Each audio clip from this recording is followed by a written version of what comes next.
Alright, so we're checking out the GODOX WEC-S Kit 2. So I did a video on the GODOX WEC a few weeks ago, maybe a couple months ago, I don't remember exactly, but it looks pretty much the same as this. It does come in a different kit version as well, if you just want the receiver and microphone, not the case. But this is the full kit with the transmitter and receiver and the charging case.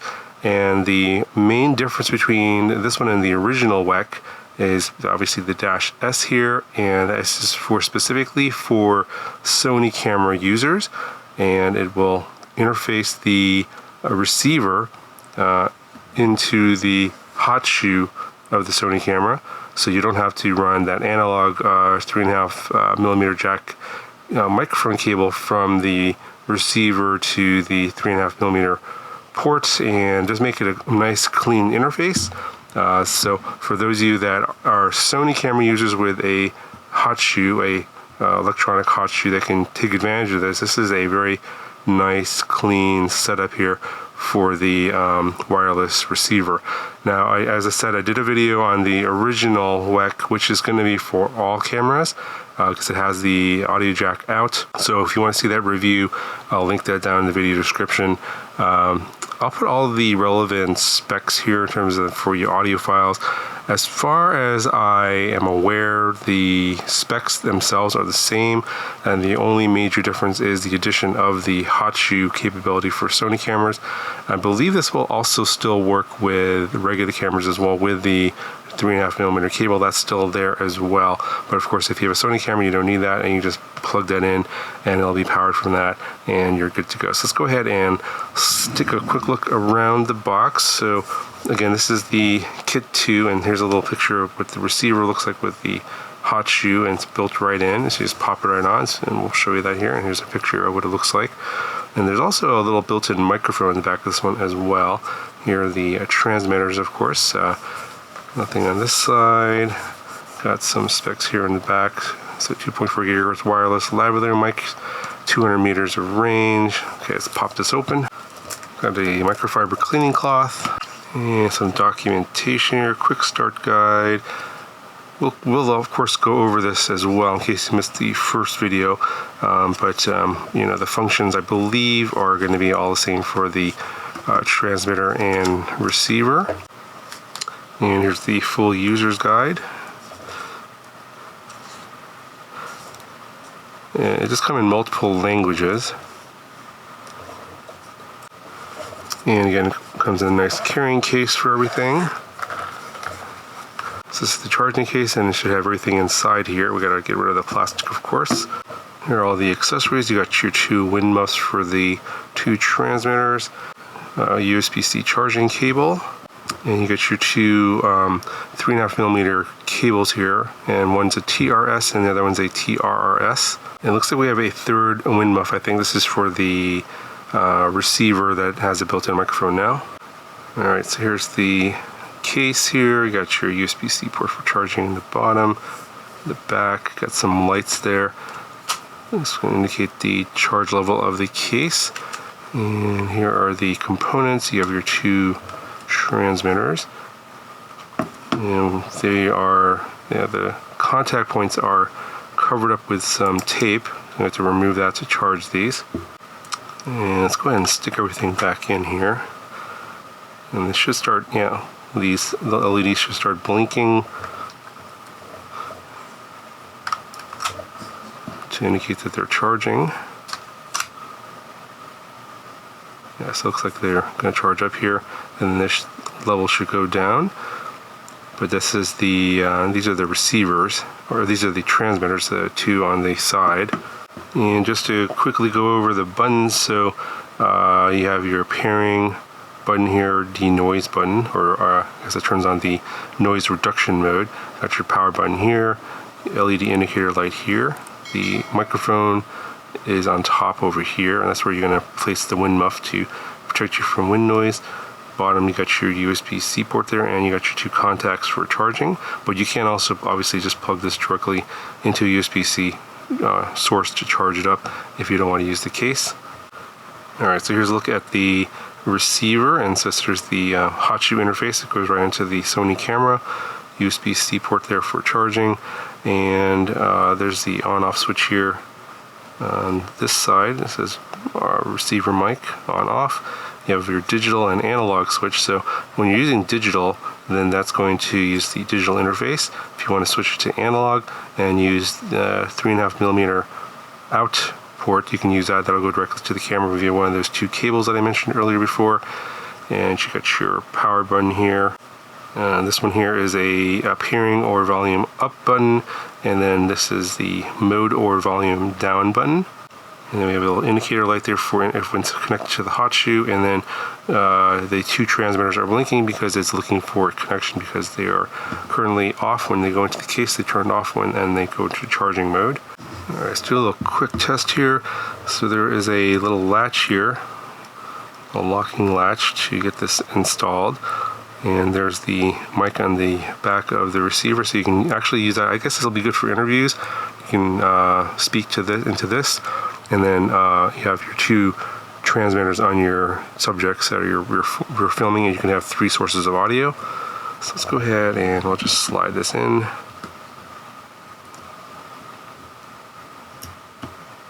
So, and that's locked in. I think to unlock, you just press the button there, and then it just pops out. So lock it in, and then you just press that button to unlock it. Alright, so I pulled out one of the transmitters, and you can see we have our hot shoe is turned on, and transmitter 2 is connected, transmitter 1 is not. And we have a light here. And let's see if we get any, it looks like we do have activation here, so very plug and play. You can see the audio indicators right here, so I'll bring the mic over here and start talking into it directly, and you can see the audio levels are pretty high. Bring it away here, just kind of rub on top of the microphone. You can see that it's definitely connected through the hot shoe. There's nothing I needed to do in terms of settings in the camera. I just knew that that's the audio source I wanted, and we have audio directly from the wireless microphones. This is a fantastic setup here. Go ahead and take it out to the field. We'll do some audio tests and see what the audio quality is like. Alright, so I'm doing some field testing with this mic, and I'm using the default settings. So this is in the medium volume setting, and when you're using the medium volume setting, you have to kind of keep it close to your mouth. So I'm going to actually apply some EQ, and I'll put it up on the screen here when I do. I'm going to attach this to my hat. It's going to be a little bit further away, so the volume is going to be a little bit lower when you move the mic away from your mouth. Now, I have tried this in the high volume setting. It does definitely sound louder, but it tends to clip a little bit, so it kind of depends on what you're kind of going for. If you don't want to do any kind of editing or adding any kind of EQ and post-processing, then go for the high volume setting and just don't yell into the microphone because it'll clip. But you'll get audio that you can basically use straight out of camera without any kind of editing. It'll sound fine. But if the microphone's a little bit too far away from your mouth, in the medium volume setting, it's going to be a little bit hard to hear, and you're going to want to boost the volume a little bit in post-processing. So this is with the noise cancellation or the noise reduction turned off. And I'm going to go ahead and I'm in the car, so I'm going to turn the fan up a little bit here to add a little bit of noise, and then we'll turn the noise reduction on. So turn the fan all the way up.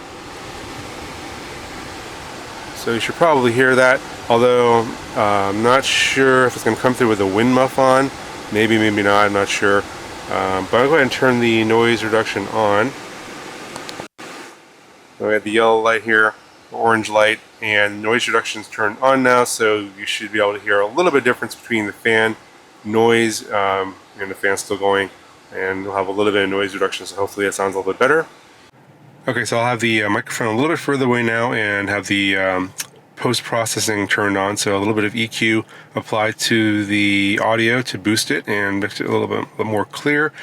And I'm going to do a range test as well. I'm going to walk away from the camera outside my car here, and while I'm talking, so you can hear what it sounds like. And also there should be some background noise as well. There's a street over here with some cars, and also try out the noise reduction as well. Alright, so I'm at the camera pointing to a mirror here so you guys can hear what the microphone sounds like on the microphone that's built into the receiver that's right over here.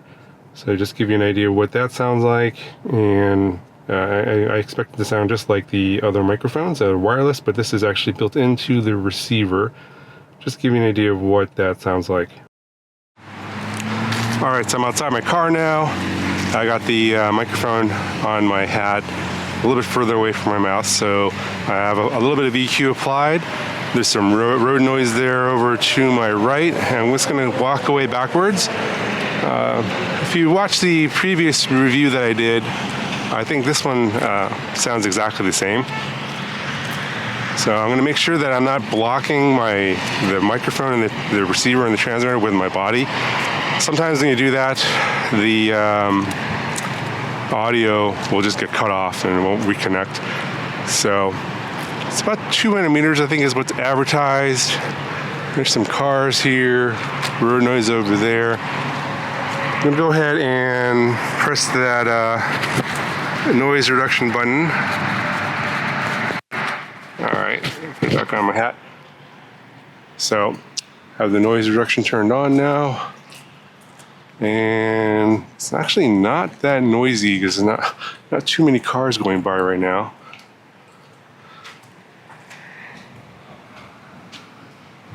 Just keep on going here with noise reduction on. And I'm guessing I'm probably 100 meters away here, roughly. Yeah, I'd say about a little over 100 meters. Yeah, I'm going to run out of space here. I'm pretty sure I still have a connection. I'm going to go over here. I'm going to wait for there to be some more traffic, and we'll get some the same audio with a little bit more traffic noise.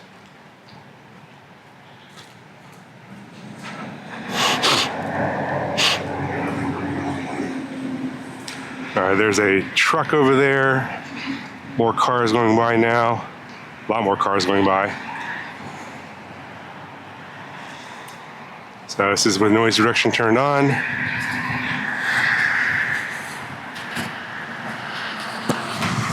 And we'll go ahead and turn noise reduction off again. I have the wind muff on right now, and it's pretty windy, so you probably don't hear that now. So this is now with noise reduction turned off, and about the same amount of traffic. The truck over there, and more cars. So give you an idea what it sounds like with noise reduction on and off with background noise. You're not going to hear any wind because there's a lot of there's a lot of wind, but there's a wind muff on here. So I'm going to take the wind muff off.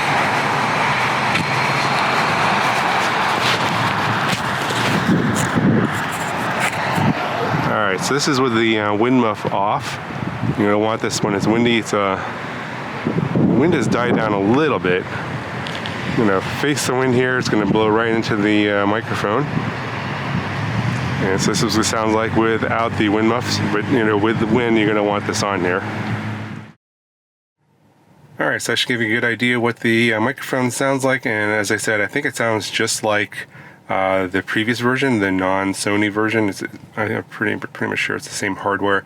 They just modified the receiver so that it'll work with hot shoe on the Sony cameras. And by the way, check the product page because not all Sony cameras are supported. I have this on an A7S III. It does not work with my ZV-1.